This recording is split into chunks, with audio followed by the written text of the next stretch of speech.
राधे राधे दोस्तों, आपका स्वागत है स्टोरी मग की रोमांचक दुनिया में। जरा सोचिए, अगर किसी रोज आपकी किस्मत आपके सामने आकर खड़ी हो जाए और कहे, मांग लो, जो चाहे मांग लो, 3 वरदान पूरे होंगे। क्या आप उस पल कुछ मांग पाएंगे या सोच में पड़ जाएंगे? आज की कहानी एक ऐसे ही गरीब व्यक्ति की है जिसे भाग्य ने एक विशाल राज्य का राजा बना दिया। एक एक करके उसके 3 वरदान पूरे हुए, पर आखिरी वरदान ने सब कुछ बदल दिया। क्या था यह तीसरा वरदान, जब तीसरे वरदान ने उसे ऐसा चकमा दिया जिसे वो जिंदगी भर भूल नहीं पाया? और हां दोस्तों, अगर ऐसी कहानियां आपको पसंद आती हैं तो अभी सब्सक्राइब कर लीजिए स्टोरी मग को, क्योंकि किस्सों का ये खजाना यहीं पर खुलता है। आगे और भी अनसुने मोड़ आपका इंतजार कर रहे हैं और कहानी के अंत में आपको बताएंगे तीसरा वरदान। अब वापस आते हैं एक ऐसी कहानी पर जो आपको सोचने पर मजबूर कर देगी। गरीब के 3 वरदान। ये कहानी है एक 15 वर्ष के लड़के की, जिसका नाम था सूर्यकांत। एक सीधा सादा, शांत स्वभाव, लेकिन बचपन से ही बहुत समझदार लड़का, जो एक छोटे से गांव में अपनी मां के साथ रहता था। उनका घर कच्ची मिट्टी का बना हुआ था। वक्त की मार से दीवारें भी हल्की सी टेढ़ी हो चुकी थीं। सूखी घास और बांस से बनी हुई छप्पर की छत। बारिश के वक्त अक्सर पानी टपकता था, लेकिन उस घर में प्यार की कोई कमी नहीं थी। हालांकि सूर्यकांत के पिता की मृत्यु तब हो गई थी जब वो सिर्फ 10 साल का था। उस दिन के बाद से उसकी दुनिया सिमटकर सिर्फ उसकी मां तक रह गई थी। मां ही उसका सब कुछ थी, उसका सहारा, उसकी ताकत और उसका प्यार। उसकी मां अब उम्र के उस पड़ाव पर थीं जहां शरीर को आराम चाहिए होता है, लेकिन आराम कहां नसीब में था। वो रोज सुबह उठती, आस पड़ोस के घरों में जाकर काम करती, किसी के बर्तन मांजती, किसी के आंगन बुहारती। उनके चेहरे पर हमेशा एक शांति होती थी, लेकिन आंखों में दिन रात की मेहनत की लकीरें साफ नजर आती थीं। सूर्यकांत के पिता एक मामूली किसान थे। उन्होंने न तो जमीन छोड़ी थी, न ही कोई जमा पूंजी। छोड़ा था तो सिर्फ एक छोटा सा घर और ढेर सारी जिम्मेदारियां। लेकिन मां बेटे हार मानने वालों में से नहीं थे। मां जैसे तैसे कुछ पैसे कमाकर घर चलाती और सूर्यकांत आंखों में बड़े सपने लिए अपनी पढ़ाई में लगा रहता। हर सुबह जब सूरज की किरणें हल्के हल्के गांव को छूती थीं, सूर्यकांत अपने बस्ते को कंधे पर लटकाता और गांव के स्कूल में पढ़ने चला जाता, और मां दूसरों के घरों में काम करने।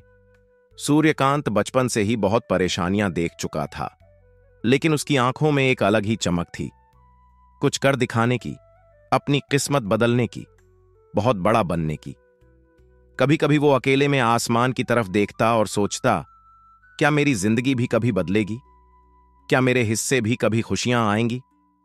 सूर्यकांत अपनी मां का बहुत आज्ञाकारी था। वो पूजा भी करता, व्रत भी रखता और मां की हर बात बिना बोले मानता।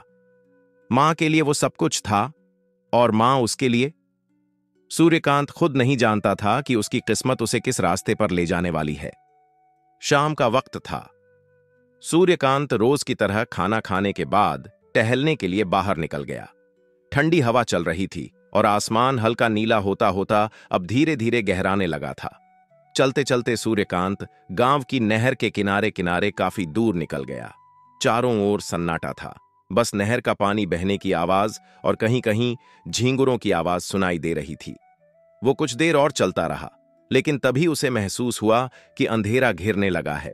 उसने घर लौटने का मन बनाया और जैसे ही मुड़ा, उसकी नजर नहर के पास बने एक पुराने से घास फूस के झोपड़े पर पड़ी।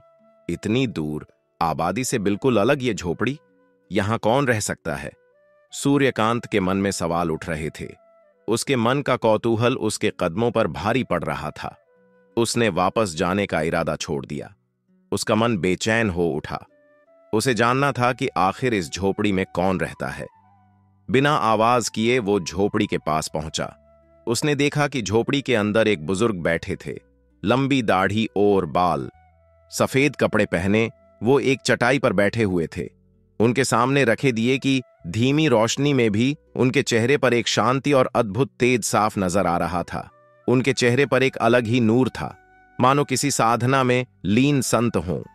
सूर्यकांत बिना कुछ बोले चुपचाप उनके सामने बैठ गया और उनके होंठों से निकलते हुए शब्दों को ध्यान से सुनने लगा। वो अपने चारों ओर की दुनिया को भूल चुका था। बुजुर्ग अपने ध्यान में मग्न थे। उन्होंने सूर्यकांत की ओर देखा भी नहीं और अपनी साधना में लीन रहे। समय बीतता रहा। करीब 2 घंटे यूं ही निकल गए। सूर्यकांत उसी तरह बैठा रहा। अंत में जब बुजुर्ग ने पूजा खत्म की तो उन्होंने धीरे से आंखें खोलीं और पहली बार सूर्यकांत की ओर देखा। सूर्यकांत झट से खड़ा हो गया, जैसे किसी गुरु के सामने शिष्य। बुजुर्ग मुस्कुराए और बहुत ही कोमल स्वर में बोले, बैठ जाओ बेटे, तुम अच्छे मन के लगते हो।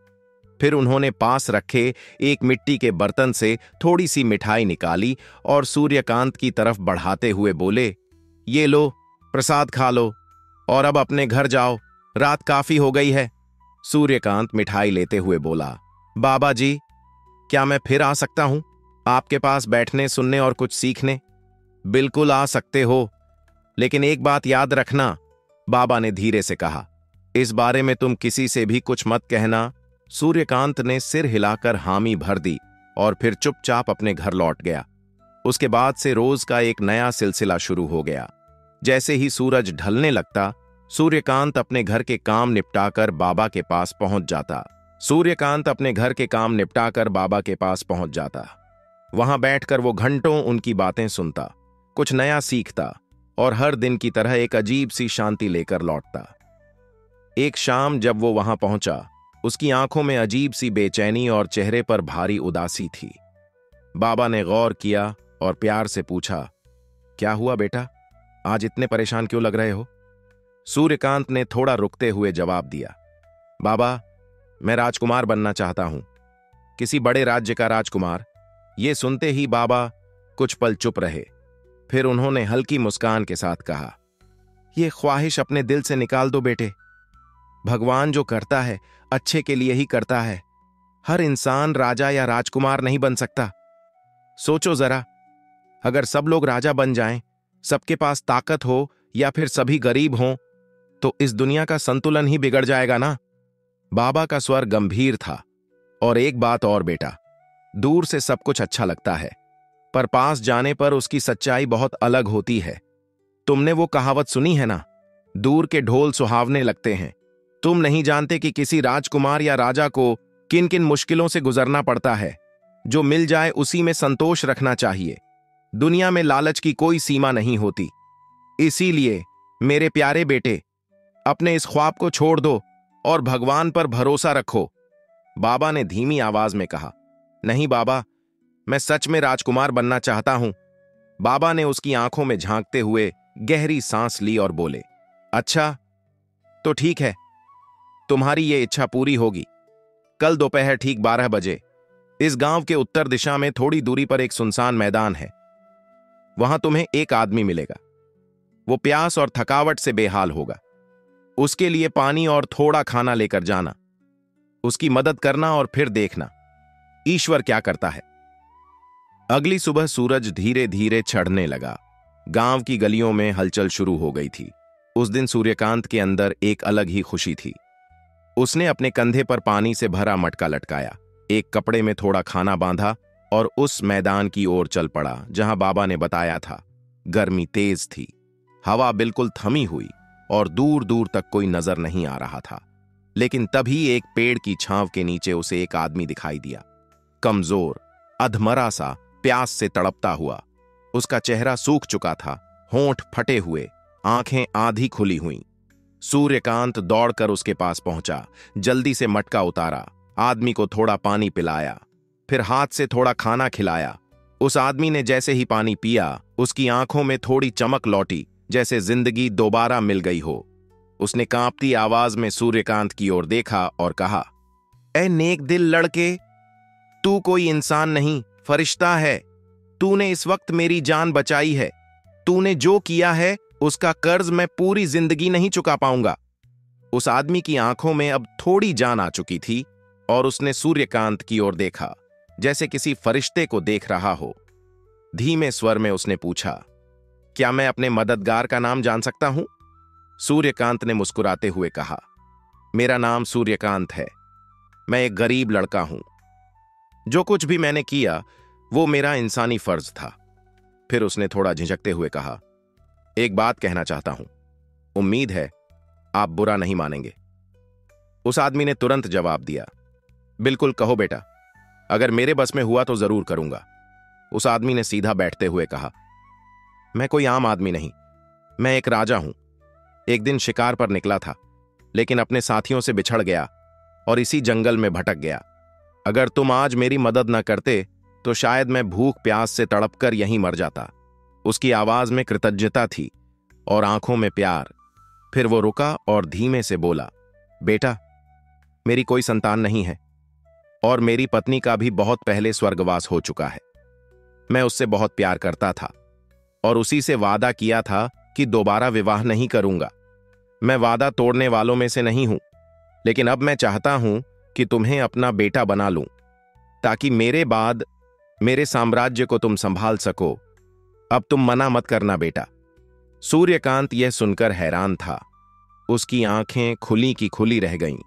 उसे बाबा की वो बात याद आई, कल दोपहर एक जगह जाना, किसी की मदद करना और फिर देखना ईश्वर क्या करता है। बाबा की बात सच निकली थी और यूं ही सूर्यकांत, जो कल तक एक गरीब अनाथ लड़का था, आज एक राज्य का राजकुमार बन गया। उसका पहनावा, रहन सहन, उसका नाम, उसकी पहचान, सब कुछ बदल गया था। अब उसके शरीर पर रेशमी राजसी कपड़े थे, गले में कीमती मोतियों की माला झूल रही थी, कानों में हीरे जड़े झुमके चमक रहे थे। उसके चारों ओर सुंदर सेविकाएं और भरोसेमंद नौकर चाकर खड़े थे। भव्य महल, सुंदर बाग बगीचे, सोने चांदी की चीजें, वो सब उसकी दुनिया का हिस्सा बन चुके थे। सूर्यकांत एक तक खुद को आईने में देखता रहा, मानो सोच रहा हो, क्या ये सच है? क्या मैं सच में वही हूं जो कल तक एक फटे पुराने कपड़ों में घूमता था? सूर्यकांत एक राजसी कमरे में आराम से पलंग पर लेटा हुआ था, जहां रेशमी पर्दे झूल रहे थे और चांदी के पंखे धीमे धीमे हिल रहे थे। तभी एक सुंदर सी सेविका धीरे से कमरे में आई और आदर से बोली, राजकुमार साहब, महाराज ने आपको बुलाया है। सूर्यकांत एक पल को ठिठका, फिर उठकर तैयार हुआ और राज दरबार की ओर बढ़ गया। यह पहला मौका था जब वो राज दरबार में जा रहा था। जैसे ही वह दरबार के दरवाजे तक पहुंचा, वहां खड़े एक ऐलान करने वाले ने ऊंची आवाज में कहा, महाराज की जय हो, राजकुमार सूर्यकांत हाजिर होना चाहते हैं। अंदर से एक गर्मजोशी भरी आवाज आई, आओ राजकुमार, स्वागत है तुम्हारा, मेरे पास आओ। सूर्यकांत ने दरबार में कदम रखा और देखा, एक विशाल हॉल, सोने से जड़ी दीवारें, ऊंची छत पर लटकते झूमर और सैकड़ों दरबारी अपने अपने स्थान पर बड़े अनुशासन से बैठे हुए थे। दरबार में प्रधानमंत्री, मंत्रीगण, सेनापति और तमाम उच्च पदाधिकारी मौजूद थे। सभी की निगाहें सिर्फ सूर्यकांत पर थीं। आज वो क्षण था जब उसे इस महान राज्य का उत्तराधिकारी घोषित किया जाना था। सूर्यकांत ने एक गहरी सांस ली और आत्मविश्वास से भरे कदमों के साथ शाही सिंहासन की ओर बढ़ा। उसकी चाल में ऐसा तेज था जैसे वो सच में एक जन्मजात राजकुमार हो, जबकि उसने इससे पहले किसी असली राजकुमार को देखा तक नहीं था। जैसे ही वो राजा के पास पहुंचा, राजा खुद उठ खड़े हुए और उसे अपने सीने से लगा लिया। उस पल पूरे दरबार में सन्नाटा छा गया, एक आदर भरा। सभी दरबारी भी अपनी अपनी जगह से खड़े हो गए और झुककर आदर जताया। राजा ने सूर्यकांत को गले से लगाते हुए कहा, बेटा, आज से तुम इस राज्य के उत्तराधिकारी हो। अब इस ताज के साथ एक बहुत बड़ी जिम्मेदारी भी तुम्हारे कंधों पर आ गई है। मुझे यकीन है कि तुम इसे अच्छे से निभाओगे। सूर्यकांत ने आंखों में चमक और दिल में एक नई ऊर्जा के साथ जवाब दिया, मैं पूरी कोशिश करूंगा महाराज कि आपके हर आदेश का सम्मान करूं और इस जिम्मेदारी को निभाने लायक बनूं। दरबार में जैसे ही राजा ने सूर्यकांत को अपने बराबर वाले खूबसूरत सिंहासन पर बैठाया, पूरा माहौल जोश और तालियों से गूंज उठा। राजकुमार की जय हो, राजकुमार जिंदाबाद, आवाजें दूर दूर तक फैल रही थीं। एक आम गरीब लड़का जो कभी जंगल में भटकता था, आज राजा के सिंहासन के करीब बैठा था। अब सूर्यकांत नहीं रहा। अब वो सिर्फ एक नाम नहीं, बल्कि एक रुतबा था, एक पहचान था। उस विशाल राज्य का उत्तराधिकारी, भविष्य का राजा। उसके चारों ओर हर वो चीज मौजूद थी जिसकी लोग सिर्फ कल्पना करते हैं। सुनहरे थालों में परोसे जाने वाले स्वादिष्ट व्यंजन, दुनिया भर के स्वादिष्ट फल, पीने को खास और नायाब पेय पदार्थ, पहनने को रेशमी और राजसी कपड़े, और हर वक्त सेवा में लगे वफादार सेवक। एक पल के लिए सूर्यकांत को लगा कि उसका सपना पूरा हो गया है। वह बुजुर्ग की बात सच साबित हो चुकी थी। उसकी पहली तमन्ना, राजकुमार बनना, पूरी हो गई थी। लेकिन यह खुशी ज्यादा देर टिक नहीं पाई। धीरे धीरे उस ऐशो आराम की चमक फीकी पड़ने लगी। उसके मन में एक अजीब सी उलझन घर करने लगी। जो जिंदगी उसने सोची थी वो अब उसे कैद जैसी लगने लगी थी। हर दिन एक नया हुक्म, हर पल एक नया आदेश। आज आपको इस सभा में जाना है, राजा ने आपको बुलाया है, कल फलां शहर का दौरा करना है, आज दोपहर का भोजन आपको फलां मेहमान के साथ करना है। बस हर दिन आदेश ही आदेश। वो राजकुमार था, लेकिन उसे अपने ही दिन का फैसला करने की आजादी नहीं थी। उसके हर दिन का शेड्यूल पहले से तय होता था। कब उठना है, क्या पहनना है, किससे मिलना है, कहां जाना है, सब कुछ। अगर किसी रात उसका मन होता कि वो चुपचाप महल के बाग में टहल ले, तो भी मुमकिन नहीं था। राजा का उत्तराधिकारी होने का मतलब था जिम्मेदारियों की जंजीरों में बंध जाना।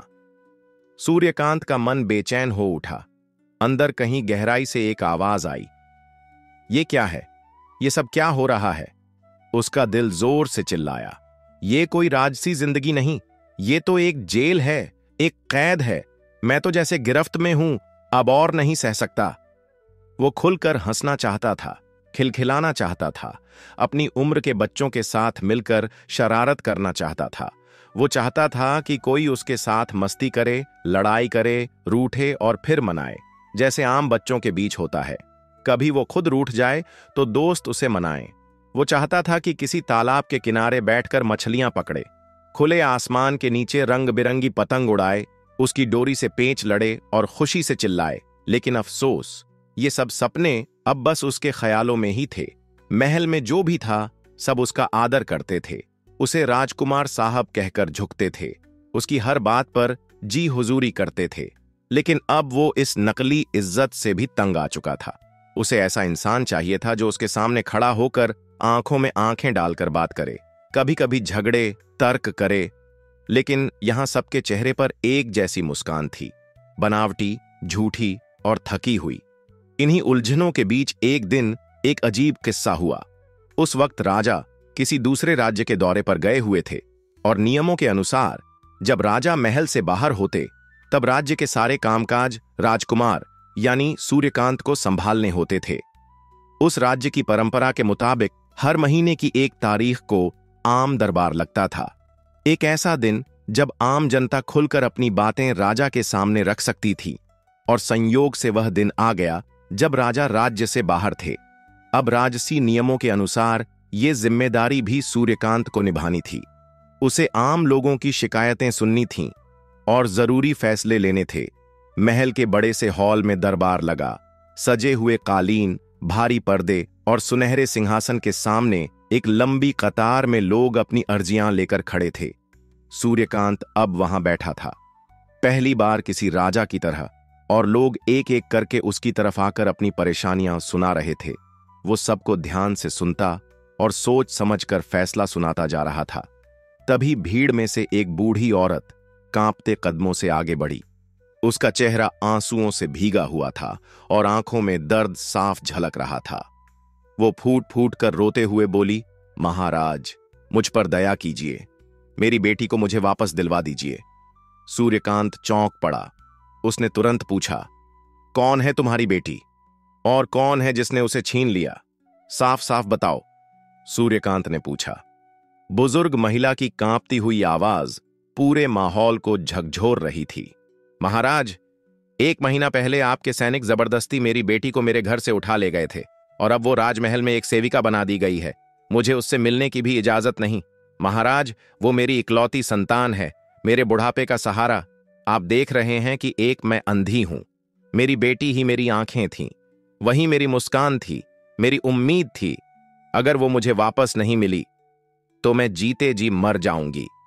ये कहते कहते वो बूढ़ी महिला फूट फूट कर रोने लगी। दरबार में मौजूद हर शख्स की आंखें भीगने लगीं। सूर्यकांत का चेहरा गंभीर हो गया।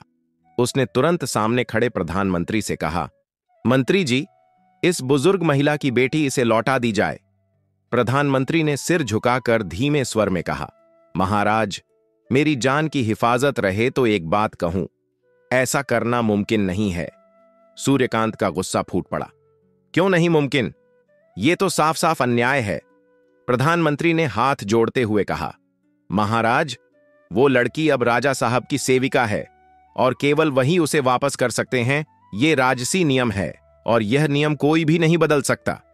सूर्यकांत ने गहरी सांस ली और थोड़ी देर सोचकर कहा, अच्छा, जब पिताजी वापस आएंगे तो मैं उनसे कहकर तुम्हारी बेटी तुम्हें दिलवाऊंगा।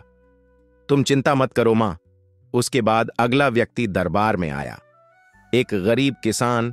उसके कपड़े मैले कुचैले थे और चेहरे पर थकान साफ झलक रही थी। कहो किसान, तुम्हें क्या समस्या है? सूर्यकांत ने पूछा। किसान की आंखों में बेबसी थी। उसने हाथ जोड़कर कहा, महाराज, मेरी आधी फसल तो राजसी अफसर जबरन ले गए और चौथाई जमींदार ने जो बची खुची बची थी उसे भी बारिश ने बर्बाद कर दिया। अब मेरे बच्चों के पास खाने को कुछ नहीं है। बस मेरी वो आधी फसल जो खजाने में भेजी गई है, अगर वो मुझे वापस मिल जाए तो मेरे बच्चे भूख से नहीं मरेंगे। सूर्यकांत ने थोड़ी देर उसकी आंखों में देखा, फिर प्रधानमंत्री की तरफ देखकर कहा, इसकी बात सही है, इसे इसकी फसल वापस कर दी जाए। प्रधानमंत्री ने एक बार फिर सिर झुकाया। महाराज, माफ कीजिए, लेकिन यह मुमकिन नहीं है। नियम यह है कि हर किसान से उसकी आधी फसल ली जाएगी। अगर हमने इस किसान को राहत दे दी तो हर किसान यही मांग करेगा और फिर सारा राजसी तंत्र बिखर जाएगा। सूर्यकांत ने गुस्से में आकर कहा, मैं कुछ भी नहीं सुनना चाहता। जो मैंने कहा है वही होगा, बस उसे पूरा करो। मंत्री ने थोड़ी देर चुप रहकर गहरी सांस ली, फिर बोला, महाराज, राजसी कानून को सिर्फ और सिर्फ राजा सलामत ही बदल सकते हैं। मैं चाहकर भी कुछ नहीं कर सकता।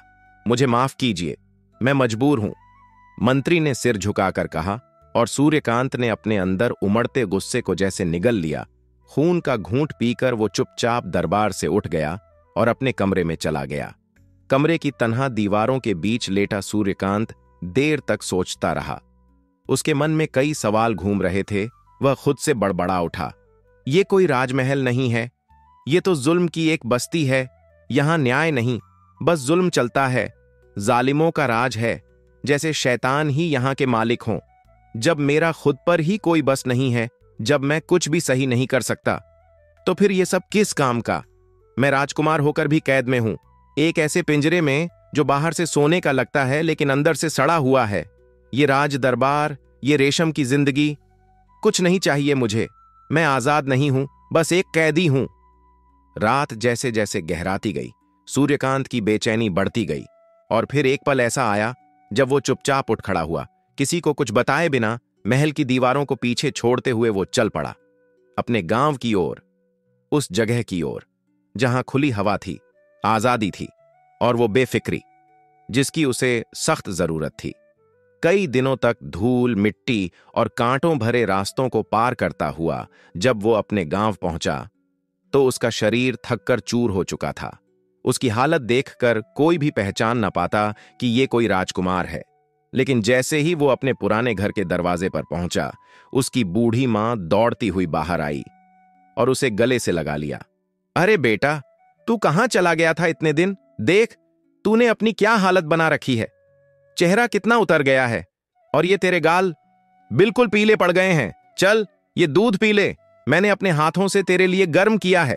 सूर्यकांत ने मां की आंखों में देखा, फिर बिना कुछ कहे दूध का गिलास एक ही सांस में पी गया और फिर बाहर की खुली हवा में लंबी सांस लेते हुए बस इतना कहा, अब मैं आजाद हूं। हां, अब मैं वाकई में आजाद हूं। इसके बाद वो धीरे धीरे पास ही खेलते बच्चों की ओर बढ़ गया। उन बच्चों के बीच बैठकर वो ऐसे खेलने लगा जैसे फिर से छोटा बच्चा बन गया हो। बेफिक्री, सुकून और हंसी के बीच उसकी आंखों की चमक लौटने लगी थी।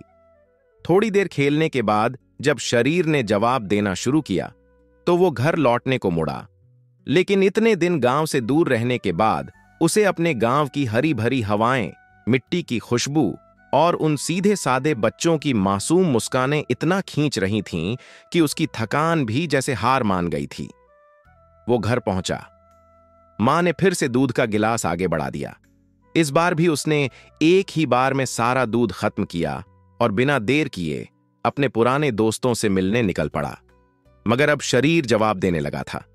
कई दिनों की थकान, लंबा सफर और भावनाओं का बोझ सब मिलकर उसके शरीर को तोड़ने लगे। आंखें बोझिल होने लगीं, बदन भारी लगने लगा और फिर कुछ ही देर में वो वापस घर लौट आया। अब दिन काफी चढ़ चुका था। सूरज सिर के ऊपर पहुंचने लगा था और उसकी धूप गर्म और चुभने वाली हो गई थी। गांव के लोग अपने हल और बैल लेकर खेतों की तरफ निकल चुके थे। कोई खेत जोत रहा था तो कोई फसल में पानी लगा रहा था। खेतों में जिंदगी की हलचल लौट आई थी। सूर्यकांत के गांव लौटने की खबर धीरे धीरे पूरे मोहल्ले में फैल चुकी थी। मोहल्ले की औरतें धीरे धीरे उसके घर के बाहर इकट्ठा होने लगी थीं। हर किसी के चेहरे पर सवाल था, हर किसी के मन में एक ही जिज्ञासा, आखिर सूर्यकांत इतने दिन कहां था? जब सूर्यकांत घर के अंदर दाखिल हुआ तो उसने देखा कि उसकी मां के साथ साथ मोहल्ले की कई औरतें वहां बैठी थीं। उसने सबको नमस्ते किया और एक किनारे जाकर चुपचाप बैठ गया। सबकी नजरें उस पर टिकी थीं। हर कोई उसके मुंह से सुनना चाहता था कि वो इतने दिनों तक गया कहां था, क्या कर रहा था और अब वापस क्यों आ गया। लेकिन सूर्यकांत पहले से तय कर चुका था कि वो किसी को सच नहीं बताएगा। उसे मालूम था कि कोई भी उसकी बात पर यकीन नहीं करेगा, और करें भी कैसे। एक गरीब लड़का अचानक से किसी बड़े राज्य का राजकुमार बन जाए, ये तो किसी कहानी जैसा लगता है। इसलिए उसने हर सवाल को मुस्कुराकर टाल दिया और चुपचाप जाकर कोने में पड़ी पुरानी सी खाट पर लेट गया। जैसे ही उसकी पीठ खटिया से लगी, नींद ने उसे जकड़ लिया। कई दिनों की थकान जैसे उसकी रग रग में बैठी थी। आंखें बंद होते ही वो गहरी नींद में चला गया। जब सूर्यकांत की नींद खुली तो पूरा दिन बीत चुका था। सूरज अब धीरे धीरे आम के पेड़ों के पीछे छिपने लगा था। लालिमा से भरा आसमान अब धीरे धीरे नीला होता जा रहा था। सूर्यकांत उठकर बाहर आया।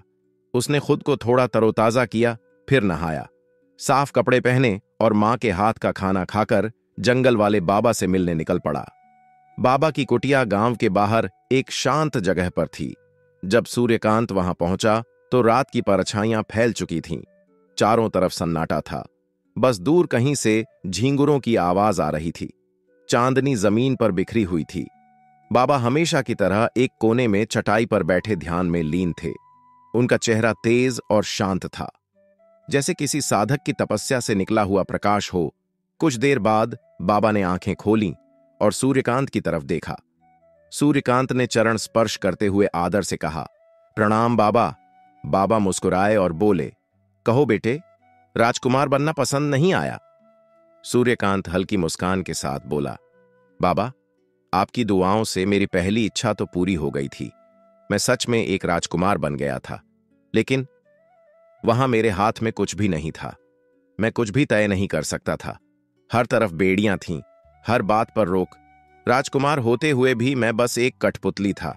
बाबा ने गहरी सांस लेते हुए कहा, मैंने पहले ही कहा था बेटे, दूर की चीजें हमेशा अच्छी लगती हैं, लेकिन जो दिखता है वो हमेशा सच नहीं होता। तुम्हारे मन का जो सपना था वो अधूरा नहीं रहा, पर मैं जानता हूं तुम्हारे अंदर जो असली इच्छा थी वो अभी बाकी है। सूर्यकांत ने सिर हिलाते हुए कहा, हां बाबा, शायद मैं राजकुमार से ज्यादा खुश होता अगर किसी देश का राजा होता, या फिर एक फकीर जिसे किसी चीज की परवाह न हो।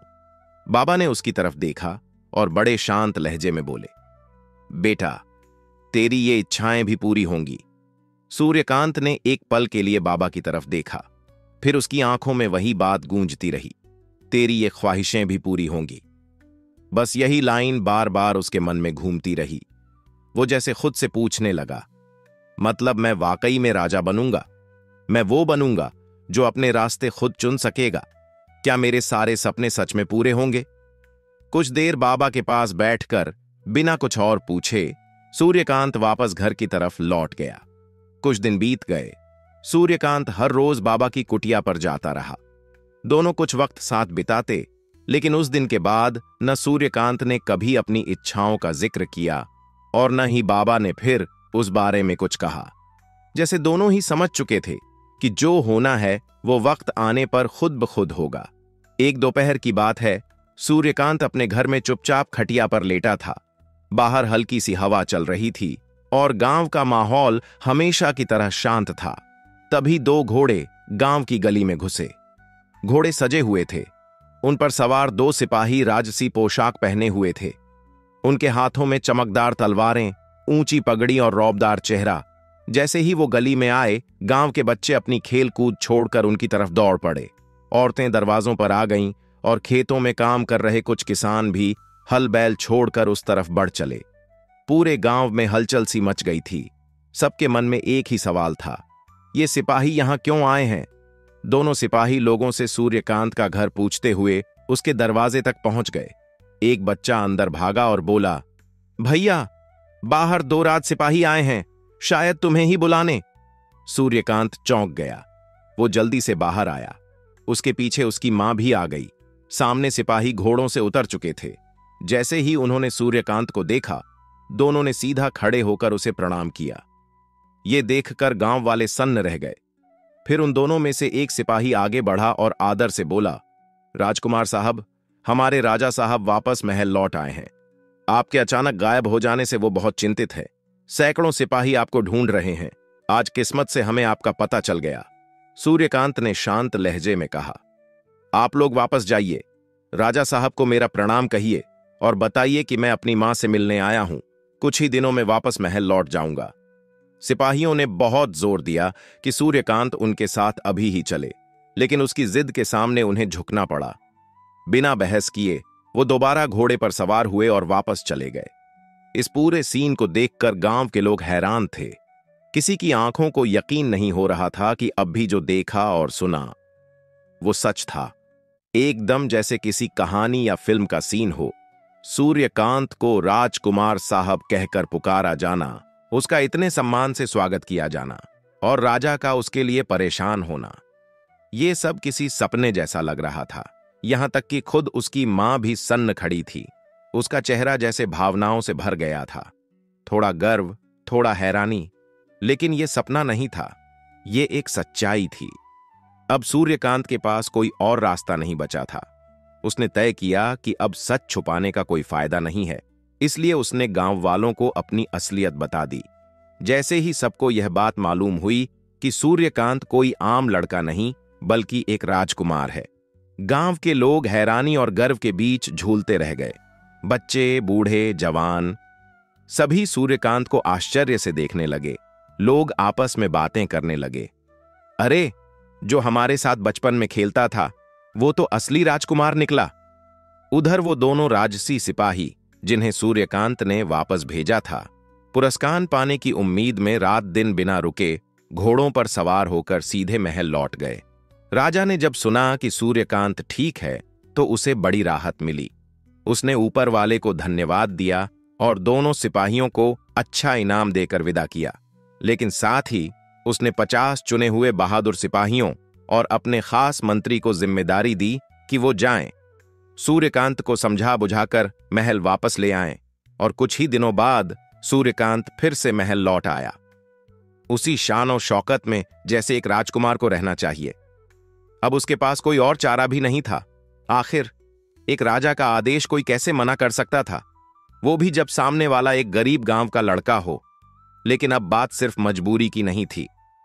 सूर्यकांत को राजा साहब से दिल से लगाव हो गया था। वो उन्हें अब अपने पिता की तरह मानने लगा था और पिताश्री कहकर बुलाने लगा। कुछ दिन बाद सूर्यकांत ने राजा से कहा, पिताश्री, मेरा मन कर रहा है कि कहीं बाहर घूमने जाऊं। थोड़ी हवा बदलेगी तो मन भी तरोताजा हो जाएगा। राजा ने मुस्कुराते हुए कहा, बिल्कुल बेटा, हमारे पड़ोसी राज्य के लोग और खुद वहां के राजा भी तुम्हें देखने के लिए उत्सुक हैं। मैं अभी उन्हें संदेश भेज देता हूं, वहां जाओ, वो तुम्हारी बहुत खातिरदारी करेंगे। सूर्यकांत ने थोड़ा मुस्कुराते हुए जवाब दिया, नहीं पिताश्री, मैं इस तरह से नहीं जाना चाहता। अगर मैं किसी राज्य के मेहमान बनकर जाऊंगा तो मुझे उनकी मर्जी से चलना पड़ेगा। आप तो जानते ही हैं, सरकारी दौरे का मतलब होता है अपने फैसलों की आजादी खो देना। मैं चाहता हूं कि आप मंत्री जी से बस एक छोटा सा पत्र लिखवा दें, जिसमें बस इतना लिखा हो कि मैं राज्य के एक सम्मानित व्यक्ति का बेटा हूं। इससे मेरी पहचान भी छिपी रहेगी और मैं जैसे चाहूं वैसे घूम सकूंगा। राजा ने सिर हिलाया और कहा, जैसी तुम्हारी इच्छा बेटा। और इस तरह सूर्यकांत अपने दो करीबी दोस्तों को लेकर पड़ोसी राज्य की ओर रवाना हो गया। वहां का इलाका भी बहुत खूबसूरत था। चारों तरफ हरे भरे खेत, बड़े बड़े पेड़, पानी की भरपूर व्यवस्था और हरियाली की चादर जैसे पूरे शहर पर बिछी हुई हो। सूर्यकांत ने अपने दोस्तों के साथ शहर की एक आरामदायक धर्मशाला में ठिकाना बनाया। अगली सुबह वे तीनों शहर घूमने निकले। रंग बिरंगी दुकानों, शानदार इमारतों और रौनक से भरे बाजारों को देखते हुए वे आगे बढ़ते गए। तभी एक जगह उनका ध्यान गया। फुटपाथ के किनारे दो आदमी बेहद कमजोर और थके हुए हालत में लेटे थे।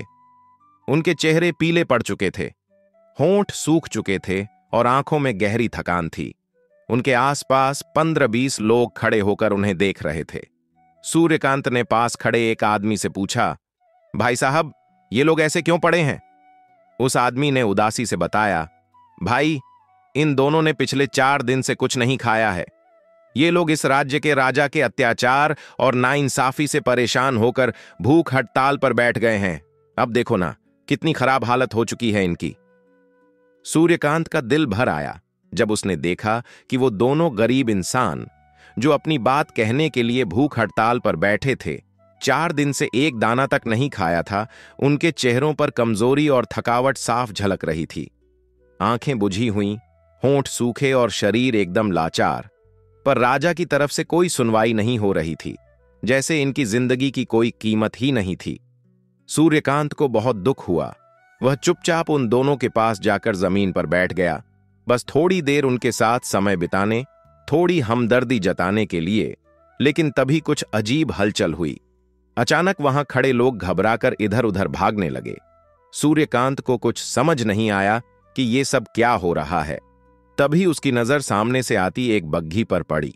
बग्घी से 15-20 सिपाही कूदे। उनके हाथों में डंडे थे और फिर किसी को कुछ कहे बिना वो सीधे इन दोनों भूख हड़ताल करने वालों की तरफ बढ़े और उन्हें ऐसे उठाकर बग्घी में फेंक दिया जैसे वो इंसान नहीं, कोई बोझ हो। पर यह सब यहीं नहीं रुका। सूर्यकांत और उसके दोनों दोस्तों को भी पकड़ लिया गया। बिना कोई वजह बताए सूर्यकांत ने हैरानी से पूछा, हमने क्या किया है? लेकिन राजसी सिपाहियों ने बेरुखी से जवाब दिया, हमारा काम सिर्फ आपको कोतवाल साहब के सामने ले जाना है। कसूर वो बताएंगे। लोग जो अभी कुछ देर पहले तक इन भूख हड़ताली लोगों की हिमायत कर रहे थे, वो सब एक झटके में गायब हो गए थे। किसी में हिम्मत नहीं थी कि कुछ बोल सके या कुछ रोक सके। बग्घी अब शहर की एक बड़ी और आलीशान बिल्डिंग के सामने आकर रुकी। वहां से इन सबको जबरदस्ती नीचे उतारा गया और हथकड़ियों में जकड़कर अंदर ले जाया गया। दरवाजे पर रुककर सिपाहियों ने उन्हें वहीं खड़ा रखा और सिर्फ हवलदार अंदर गया। कुछ मिनट बाद वह बाहर आया और इशारा किया, सबको अंदर ले चलो। हवालात की सलाखों तक पहुंचते ही हवलदार ने उन्हें अंदर धकेल दिया और दरवाजा बंद कर दिया।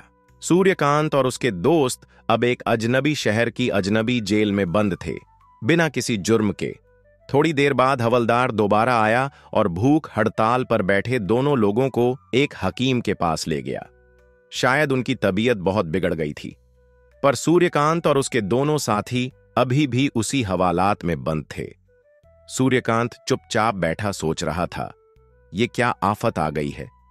हम तो बस एक दूसरे राज्य में आए थे घूमने के लिए, और यहां हमें बिना वजह सलाखों के पीछे डाल दिया गया। ऐसा लग रहा था जैसे यह कोई ऐसा राज्य है जहां कानून नहीं बल्कि डंडा चलता है, जहां कोई किसी की नहीं सुनता, जहां सच्चाई और इंसानियत की कोई कीमत नहीं। सूर्यकांत ने दिल ही दिल में सोचा, ये कैसी अंधेर नगरी है जहां हर कोई बस खुद से मतलब रखता है। यहां तो लगता है इंसान होना ही सबसे बड़ा गुनाह है। इस तरह सूर्यकांत और उसके दोनों साथी उस अंधेरे और सीलन भरे हवालात में ही रात ढलने तक बंद रहे। जैसे जैसे सूरज पश्चिम की ओर झुक रहा था, दीवार पर बनी छोटी सी जाली से आती लालिमा और भी डरावनी लगने लगी थी। शाम होते ही एक सिपाही आकर बोला, चलो, कोतवाल साहब के सामने पेशी का वक्त हो गया है। सबको हथकड़ी लगाए हुए बाहर निकाला गया और दरबार नुमा एक कमरे में ले जाया गया, जहां कोतवाल साहब भारी मूंछों और चैड़े माथे के साथ अपने सिंहासन जैसे ऊंचे आसन पर बैठे थे। कोतवाल ने उन्हें देखकर अपनी कड़क आवाज में कहा, कहो, कौन हो तुम लोग? कहां से आए हो और क्यों भड़काते हो लोगों को राजा के खिलाफ? सच सच बता दो, वरना हमारे पास दूसरा तरीका भी है सच उगलवाने का। किससे मिलता है तुम्हें इन सब कामों का इनाम? सूर्यकांत ने नम्र स्वर में कहा, हुजूर, मेरा मतलब है, श्रीमान, हम तो खुद समझ ही नहीं पाए कि हमें पकड़ा क्यों गया। मैं तो कल ही इस राज्य में घूमने फिरने आया हूं और वो दोनों बेचारे भूख से बेहाल लोग, उनकी तकलीफ देखकर बस उनके पास बैठ गया था। कोतवाल ने व्यंग्य से हंसते हुए कहा, बड़े सीधे बनते हो तुम, लगता है बहुत पढ़े लिखे हो। अच्छा चलो, कुछ पहचान है तो दिखाओ। सूर्यकांत ने अपने वस्त्र की तह से एक मोहर लगी चिट्ठी निकाली और कहा, यह हमारे राज्य का शाही परिचय पत्र है। मैं पड़ोसी राज्य के एक प्रतिष्ठित कुल से आता हूं और खुद राजा साहब के आदेश पर भ्रमण के लिए निकला हूं। जैसे ही कोतवाल की नजर उस पत्र पर पड़ी और उस पर लगी मोहर को पहचाना, उसका चेहरा अचानक गंभीर से विनम्र हो गया। वह एकदम उठ खड़ा हुआ और बोला, माफ कीजिएगा, मुझे यह झांत न था कि आप इतने बड़े कुल से हैं। मेरी भूल हुई, कृपया क्षमा करें। आइए, मैं आपको स्वयं अपने राजकुमार के पास लेकर चलता हूं। थोड़ी ही देर में सूर्यकांत और उसके मित्र, जो अब सम्मान पूर्वक रिहा कर दिए गए थे, कोतवाल के साथ राजमहल पहुंचे। महल के प्रांगण में सुंदर बगीचा, ऊंचे पत्थरों के स्तंभ और सजावटी दिए जल रहे थे। महल के भीतर एक सुंदर कक्ष में युवा राजकुमार अर्जुन बैठा था। गौरवर्ण, चमकती आंखें और मुस्कुराहट में आत्मीयता। वह सूर्यकांत से उम्र में लगभग बराबर था। राजकुमार ने पत्र पढ़ा और प्रसन्न होकर कहा, स्वागत है मित्र, आप हमारे विशेष मेहमान रहेंगे। अगले कुछ दिन जैसे उड़ते चले गए। सूर्यकांत और राजकुमार की मित्रता इतनी गहरी हो गई कि दोनों हर वक्त एक दूसरे के साथ ही रहते। महल में खेल, शिकार की सैर, बागों में घूमना और रात्रि भोज, सब कुछ साथ साथ। राजकुमार अब किसी क्षण भी सूर्यकांत से दूर नहीं रह पाता था। एक दिन रात को चांदनी के नीचे महल की छत पर बैठे हुए राजकुमार ने गंभीर स्वर में कहा, मित्र, मैं तुमसे एक बात कहना चाहता हूं, लेकिन पहले वादा करो कि तुम मना नहीं करोगे। सूर्यकांत ने मुस्कुराते हुए उत्तर दिया, राजकुमार जी, आपने मेरे ऊपर जो स्नेह बरसाया है, उसके बाद मैं आपकी किसी भी इच्छा को ठुकरा नहीं सकता। आप जो कहेंगे, मैं उसे निभाने का भरसक प्रयास करूंगा। राजकुमार ने गहराई से उसकी आंखों में झांकते हुए कहा, तो सुनो, कल सुबह से तुम इस राज्य के नए प्रधानमंत्री। सूर्यकांत हक्का बक्का रह गया। बोला, पर मेरा तो अनुभव भी नहीं है, उम्र भी कम है और मैं इस राज्य का निवासी भी नहीं हूं। और फिर मेरे राजा साहब को यह बात मंजूर होगी या नहीं, इस पर भी मुझे शंका है। राजकुमार ने मुस्कुराते हुए सूर्यकांत के कंधे पर हाथ रखते हुए कहा, इन बातों की फिक्र मत करो मेरे प्यारे दोस्त, मैंने पहले ही सब कुछ तय कर लिया है। खुद पिताजी यानी हमारे राजा साहब को भी इस फैसले के लिए मना लिया है। सूर्यकांत, जो पहले ही वादा कर चुका था, अब पीछे हटने का कोई बहाना नहीं बना सकता था और इस तरह अगले ही दिन पूरे राजमहल में यह घोषणा कर दी गई कि सूर्यकांत अब राज्य का नया प्रधानमंत्री होगा। राजमहल के बड़े से आंगन में राज के अधिकारी, सिपाही और आम लोग इकट्ठा हुए। जैसे ही सूर्यकांत ने अपने ओहदे की शपथ ली, सब तरफ नगाड़े बजने लगे। सूरज की चमकती रोशनी में उसके सिर पर जड़ी हुई राजसी पगड़ी और कंधे पर पड़ा सुनहरा दुपट्टा उसे वाकई किसी शूरवीर जैसे दिखा रहा था। अपना पद संभालते ही सूर्यकांत ने सबसे पहले राज के हालात को समझने की कोशिश की। उसने हर विभाग पर नजर डाली और जल्द ही उसे समझ में आ गया कि सबसे ज्यादा परेशानी शहर के लोगों को कोतवाल के जुल्मों से हो रही थी। सच्चाई जानकर उसने कोतवाल को बुलवाया और सख्त लहजे में कहा, तुम्हारे कामकाज की शिकायतें हर गली से उठ रही हैं। अगर तुम चाहते हो कि इस पद पर टिके रहो तो अपने तौर तरीके बदलो, प्रजा से अच्छा व्यवहार करो, वरना सजा के लिए तैयार रहना। कोतवाल उस वक्त तो चुपचाप सिर झुकाकर चला गया, लेकिन उसके मन में आग सुलगने लगी। वह सोचने लगा मुझे ही इस ओहदे पर बैठना था और ये लड़का मेरी जगह प्रधानमंत्री बन गया। उसका मन जलन और ईर्ष्या से भर गया। खासकर जब सूर्यकांत ने उसे डांटा तो वह अंदर ही अंदर खून का घूंट पीकर रह गया हो। उस रात कोतवाल अपने कमरे में देर तक बैठा रहा, सोचता रहा, और फिर उसकी आंखों में एक खतरनाक चमक उभरी। अब समय आ गया है उसे हटाने का।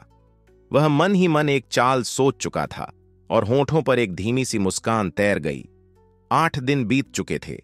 जिस दिन सूर्यकांत को प्रधानमंत्री का पद मिला था वो दिन मंगलवार था और प्राचीन परंपराओं के अनुसार नया प्रधानमंत्री 7वें दिन यानी अगले मंगलवार को एक भव्य दावत का आयोजन करता था। इस दावत का सबसे अहम हिस्सा होता था राजा साहब को अपने हाथों से एक खास किस्म का पेय पदार्थ पेश करना, जिसे शरबत कहा जाता था।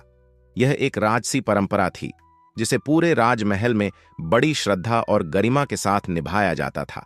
राजा उस विशेष शरबत को पीते और फिर सब लोग नए प्रधानमंत्री को बधाई देते, उसे उपहार देते और फिर दावत शुरू होती। सूर्यकांत ने भी इसी परंपरा के अनुसार तैयारी की। उसने राज्य के सबसे बारीक और कीमती सोने के घड़े में विशेष शरबत भरवाया जो खास जड़ी बूटियों और गुलाब की खुशबू से तैयार किया गया था। फिर एक सुंदर नक्काशीदार सोने के गिलास में वह पेय पदार्थ यानी शरबत डाला गया और सूर्यकांत खुद उसे लेकर आदरपूर्वक राजा के पास पहुंचा। सारे दरबारी उस क्षण को देख रहे थे। राजसी संगीत धीमे सुरों में बज रहा था और हवा में गुलाब और चंदन की मिली जुली सुगंध फैली हुई थी। सूर्यकांत ने झुककर वह गिलास राजा के सामने रखा और विनम्रता से कहा, महाराज, यह आपके सम्मान में। लेकिन तभी कुछ ऐसा हुआ जिसकी किसी ने कल्पना भी नहीं की थी। राजा साहब ने गिलास को देखा, फिर उसे उठाया, लेकिन उसे पीने के बजाय बिना कुछ कहे वापस मेज पर रख दिया। पूरे दरबार में सन्नाटा छा गया।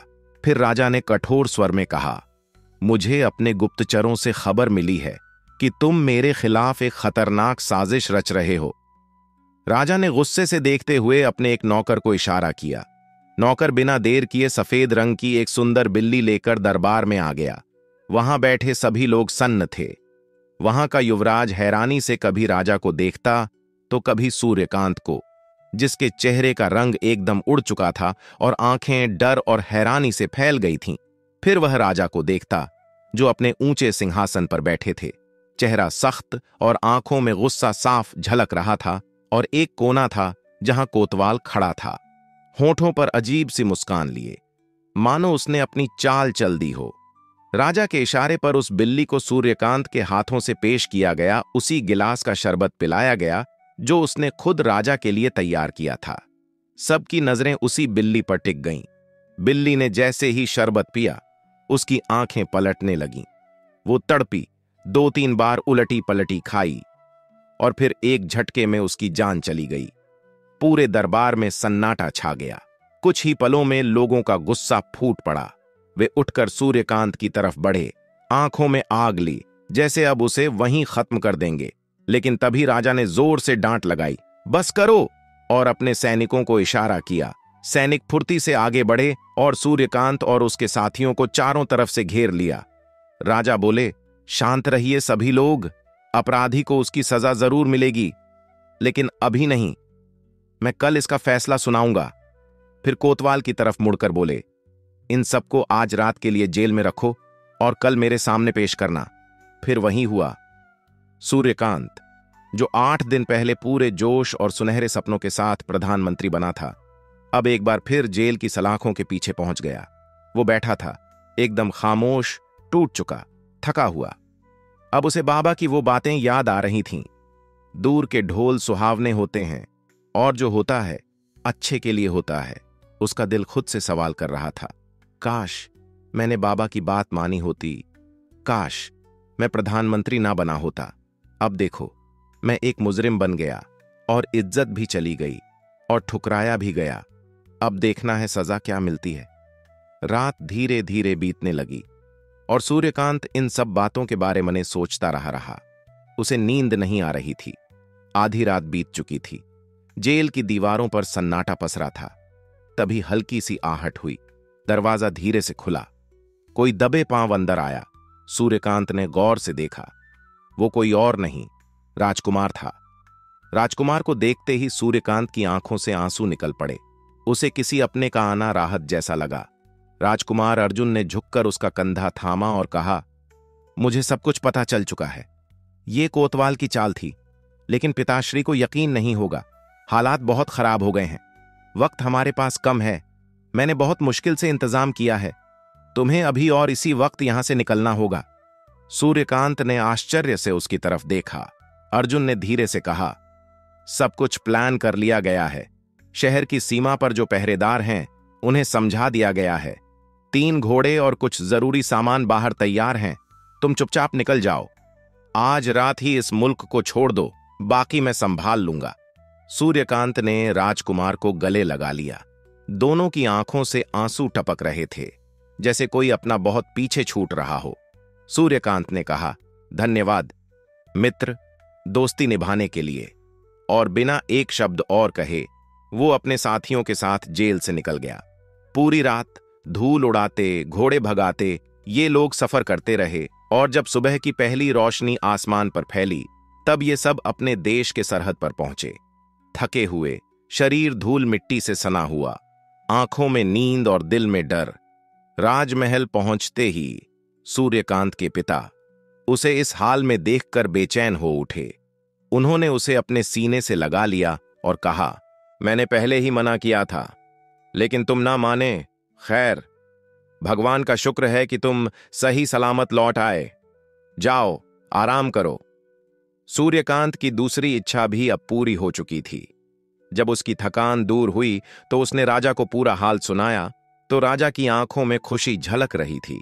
उसने सूर्यकांत को गले लगाकर कहा, शाबाश बेटे, तूने खुद को साबित कर दिया। इसके बाद सूर्यकांत एक बार फिर राज दरबार में लौट आया, और पहले जैसी सारी जिम्मेदारियां फिर से उसके कंधों पर आ गईं।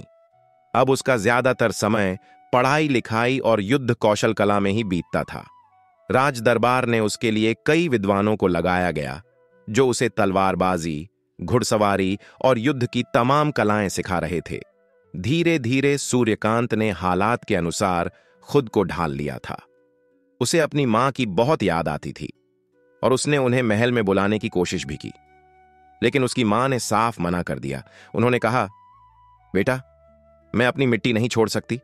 तुझ पर मेरा आशीर्वाद हमेशा तुम्हारे साथ है, लेकिन मुझे यहीं रहने दे। बस कभी कभी मिलने आ जाया करना।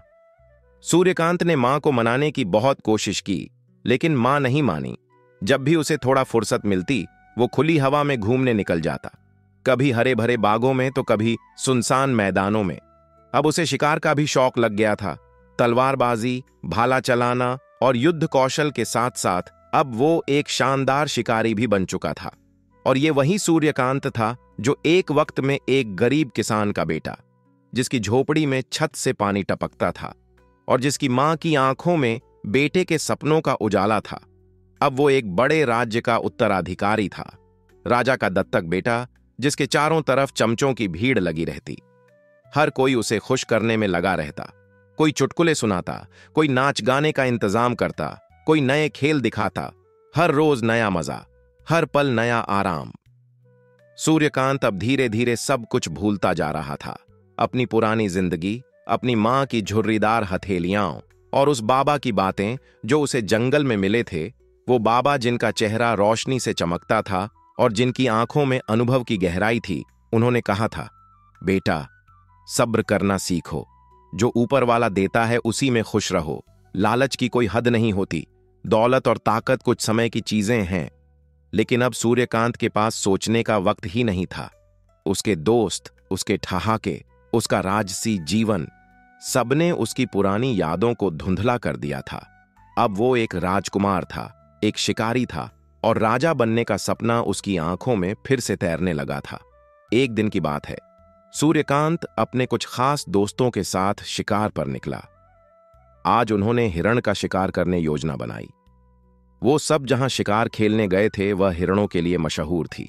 कहा जाता था कि वहां से कोई शिकारी खाली हाथ नहीं लौटता। लेकिन आज जाने क्या बात थी। सुबह से दोपहर हो गई, पर एक भी हिरण नजर नहीं आया। लोगों ने शिकार के लिए हांका भी लगाया, यानी आसपास शोर मचाकर जानवरों को बाहर लाने की कोशिश की, लेकिन कोई फायदा नहीं हुआ। गर्मी से सबका बुरा हाल था। चेहरों पर पसीने की धारें थीं और धूप सर पर तमतमा रही थी। तभी सूर्यकांत की नजर दूर एक तालाब के किनारे पड़ी। एक खूबसूरत हिरण बिना किसी भय के पानी पी रहा था। उसका बदन पतला, आंखें बड़ी और मासूम, जैसे किसी कहानी की परी हो।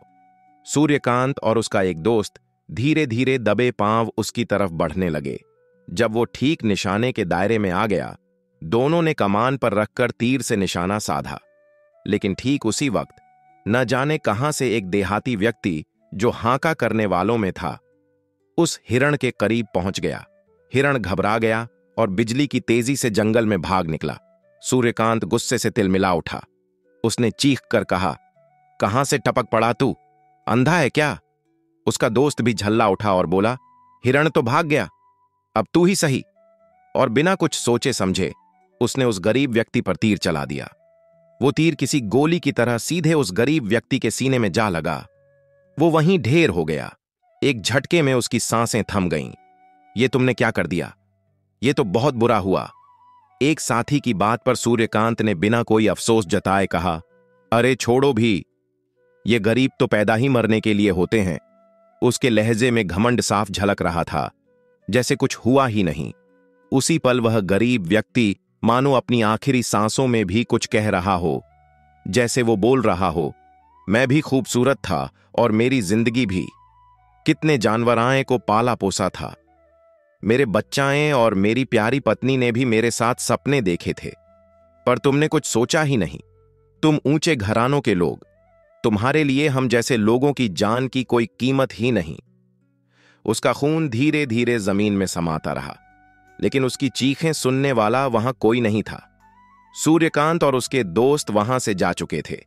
रास्ते में सूर्यकांत का एक दोस्त बोला, अरे रहने दो यार, ऐसी चीजें तो होती ही रहती हैं। तुम बेकार की बातें सोचकर अपना मूड क्यों खराब कर रहे हो? दूसरे दोस्त ने रास्ते की तरफ इशारा करते हुए कहा, देखो कितनी बढ़िया जगह है, सुना है यहां बहुत बढ़िया शिकार मिलता है, अगली बार यहीं आएंगे। और इस तरह हंसी मजाक करते हुए वो सब शहर की ओर लौट गए। लेकिन जब ये लोग शहर पहुंचे तो माहौल कुछ बदला बदला था। आम दिनों के मुकाबले शहर में अजीब सी उदासी फैली हुई थी। बाजार बंद थे, गलियां सूनी थीं और हर जगह जैसे एक सन्नाटा पसरा हुआ था। मंदिरों में लोग प्रार्थना कर रहे थे। सूर्यकांत हैरान था, आखिर ये सब क्यों हो रहा है? वो ये सब सोचते हुए सीधा महल की तरफ बढ़ा। महल पहुंचते ही एक सेवक हाथ जोड़कर उसके सामने आया। हुजूर, अच्छा हुआ आप आ गए। सूर्यकांत ने झुंझलाकर कहा, साफ बोलो, आखिर बात क्या है? सेवक की आवाज थोड़ी कांपी। हुजूर, राजा साहब की तबीयत बहुत खराब हो गई है। वैद्य और हकीमों ने जवाब दे दिया है। सूर्यकांत एक पल के लिए स्तब्ध रह गया। फिर वो तेज कदमों से राजा के कमरे की ओर भागा। कमरे में गहरी खामोशी थी। राजा सलामत अपने सुनहरे बेड पर बेसुध पड़े थे। उनकी आंखें बंद थीं और चेहरा शांत मगर पीला हो गया था। कमरे में मौजूद सब लोग चुप थे। कई वैद्य और हकीम एक कोने में सिर झुकाए खड़े थे। सूर्यकांत ने लगभग चिल्लाकर कहा, कुछ करो, ईश्वर के लिए पिताश्री को बचा लो।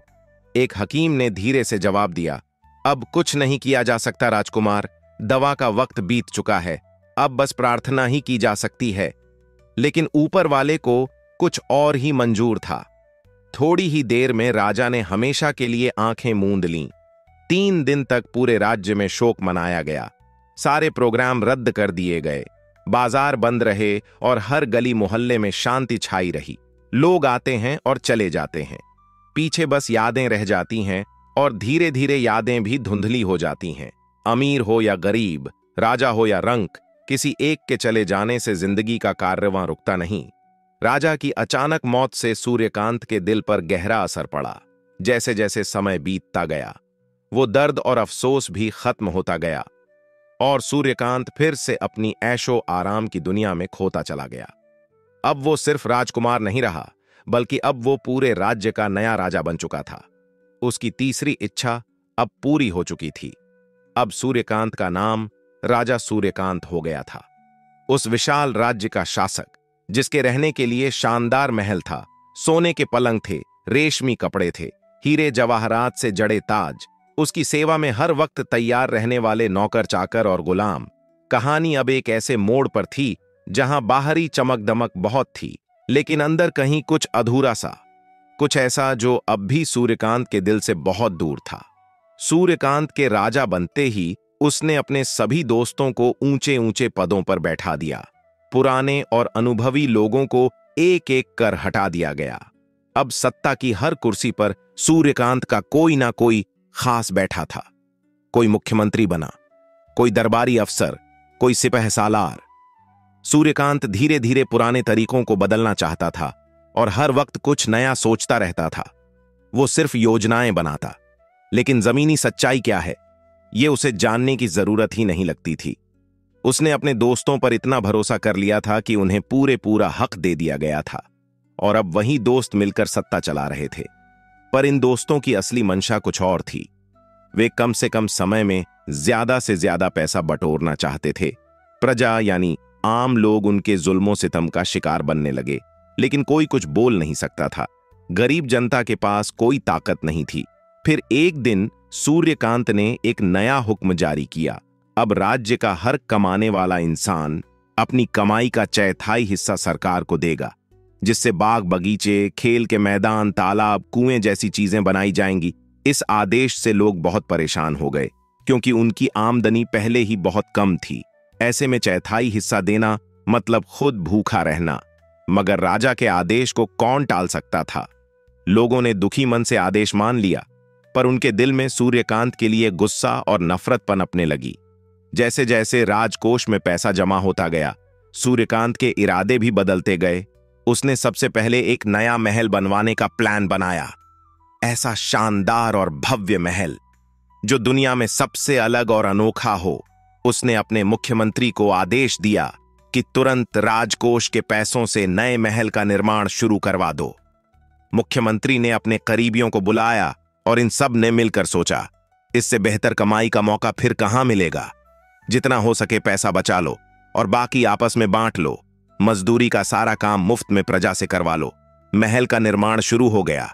लोग पहले ही दुहक में थे, अब इस नए बोझ ने उन्हें और थका दिया। उन्हें समझ नहीं आ रहा था कि जब पहले से ही सुंदर महल मौजूद है तो फिर नया महल बनाने की जरूरत क्या है। हर चीज की एक हद होती है। पेड़ की शाख उतनी ही झुकती है जितनी उसमें लचीलापन होता है, पर जब दबाव अधिक हो जाए तो वो टूट जाती है। जनता भी लंबे समय तक चुप रही, सहती रही, मगर जब उन्हें जानवरों की तरह कोड़ों से पीटते हुए जबरदस्ती मजदूरी करवाई जाने लगी तो उनमें विद्रोह की आग भड़क उठी। अब उन्हें किसी सजा या मौत का डर नहीं रहा।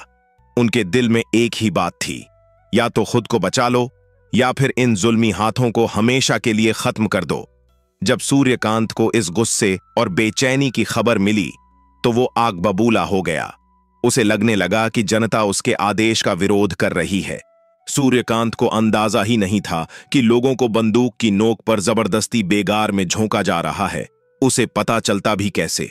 उसने तो वो पुराना सिस्टम ही खत्म कर दिया था जहां राजा सीधे जनता से मिलता था।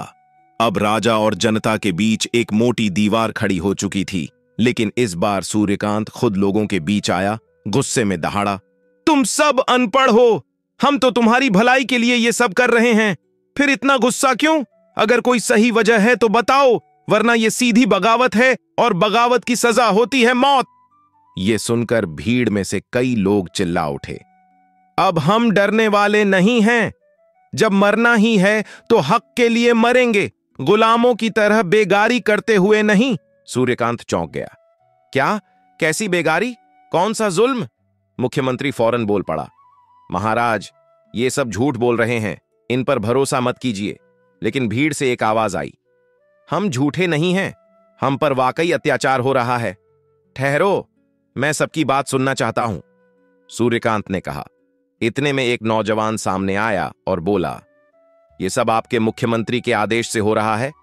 हर आम आदमी से जबरदस्ती काम करवाया जा रहा है, वो भी बिना कोई मजदूरी दिए। जो मना करता है उस पर कोड़े बरसाए जाते हैं, जो आवाज उठाए उसकी जुबान खींच ली जाती है और जो सिर उठाए उसका सिर काट दिया जाता है। ये मैं क्या सुन रहा हूं? क्या ये सब सच है? सूर्यकांत ने गुस्से में प्रधानमंत्री से पूछा। मंत्री बोला, महाराज, ये कोई जुल्म नहीं है। ऐसे ही तो बड़े बड़े महल बनते हैं, बिना बेगारी के कोई शानदार महल नहीं खड़ा होता। लेकिन सूर्यकांत का खून खौल उठा। उसने कोतवाल से कहा, इसे तुरंत गिरफ्तार करो। ये एक जालिम है, खून चूसने वाला। लेकिन कहानी ने यहां एक बड़ा मोड़ लिया। कोतवाल, जो असल में प्रधानमंत्री का ही आदमी था, उसने सूर्यकांत को ही धोखा दे दिया। वो आगे बढ़ा और भाले के निचले वाले हिस्से से सूर्यकांत के सिर पर जोर से वार किया। यह देखकर मंत्री जोर जोर से हंसने लगा, एक शैतानी हंसी जो उस नए बन रहे महल में गूंज रही थी। अचाक हुए वार से सूर्यकांत जमीन पर गिर पड़ा। उसके सिर से खून बह रहा था। आंखों के सामने अंधेरा छा गया और कुछ ही पल में वो बेहोश हो गया। सबको लगा राजा मर चुका है। यह सब इतना जल्दी और अचानक हुआ कि कोई कुछ समझ नहीं पाया। लेकिन जब जनता ने अपने राजा को जमीन पर गिरते देखा तो जैसे उनकी आंखों में आग लग गई। लोगों ने प्रधानमंत्री, कोतवाल और उनके सभी साथियों पर हमला बोल दिया। किसी को डर नहीं था, न गोलियों का न तलवारों का। उन्होंने राजसी फौज तक की परवाह नहीं की। हजारों लोग तीर और भाले का निशाना बने, लेकिन फिर भी भीड़ ने प्रधानमंत्री और कोतवाल को मार डाला। राजा का महल, प्रधानमंत्री की हवेली और सारी बड़ी इमारतें, सब पर प्रजा का कब्जा हो गया। सूर्यकांत को होश आया तो वह एक जंगल में पड़ा था। उसके चारों तरफ सन्नाटा था। दूर कहीं हल्का सा शोर सुनाई दे रहा था, लेकिन उसे समझ नहीं आ रहा था कि वो कौन है, उसका नाम क्या है, कहां है। वो सब भूल चुका था। कौन है, क्या है, कुछ भी याद नहीं था। सिर की चोट ने उसकी जान तो नहीं ली, लेकिन उसकी याददाश्त हमेशा के लिए छीन ली। और अब जो कभी राजा था, वो एक आम इंसान बनकर यहां वहां भटक रहा था। फिर एक दिन उसका मन सब कुछ छोड़कर ईश्वर की तरफ मुड़ गया। उसने खुद को एकांत में समर्पित कर दिया। न दिन देखा न रात, बस ईश्वर की भक्ति में डूब गया। वक्त बीतता गया। उसकी लंबी दाढ़ी, साधारण कपड़े और शांत चेहरा देखकर लोग उसे पहचान ही नहीं पाते। वो अब एक साधु जैसा दिखने लगा था, शांत, समझदार और भीतर से मजबूत। उसके चारों तरफ लोग बैठते, लेकिन वो किसी की परवाह किए बिना आंखें झुकाए ईश्वर को याद करता रहता। अब वो एक साधु था, वही साधु बनने की ख्वाहिश, यानी तीसरा वरदान जो उसने उस चमत्कारी बाबा को देखकर की थी। अब वो खुद एक ऐसा इंसान बन चुका था जिसे लोग श्रद्धा से देखते थे, पूजते थे और उसका सम्मान करते थे। और यही था सूर्यकांत की तीसरी इच्छा का अंजाम, यानी तीसरा वरदान। तो दोस्तों, कैसी लगी आपको ये कहानी?